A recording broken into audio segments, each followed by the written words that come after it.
So there's an interview with Rainn Wilson talking about his role as Dwight on The Office, where he says that the show appears to be about awkward situations, but that the real humor is actually in the reactions.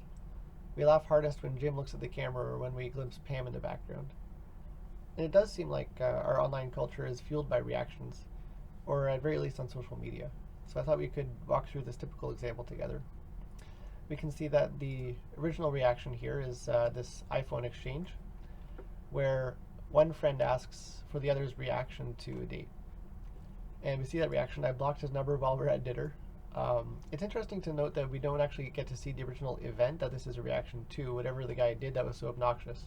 All that matters is that this was the reaction to that. And it is a funny reaction. And we get the first friend's reaction to that. And then we see Kate, who may or may not be that friend, is crying with laughter. So now we have noticed a reaction to a reaction to a reaction.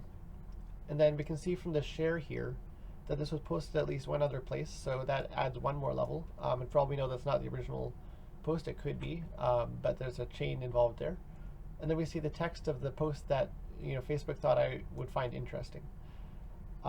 And we see that there's a call out to Kayla, whose name is not tagged or anything. We just know that if we could see Kayla's reaction, probably she would relate to this in some way and have some funny reaction to it. And then we see that Facebook decided it was interesting to me that my friend was involved in this reaction chain. And in case I want to see that friend's reaction, I can go scroll down and read that, and maybe I would find that funny. I'm also invited to react here, and I can choose any of these three ways to react. I can also get this handy little panel where I see a large number of anonymous people reacting, just so I can see how big this phenomenon is. So we get this real inception of reactions to reactions, so many levels deep. Why does this happen?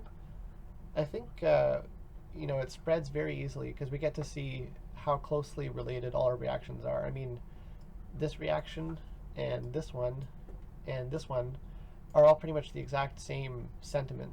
And for all we know, maybe this friend's reaction here, if I were to read it, would also be the same thing. And maybe my reaction would be that way too. And I think that there's a kind of business purpose behind it, in that one piece of original content has such a long lifespan here and generates so much interaction for the social media network.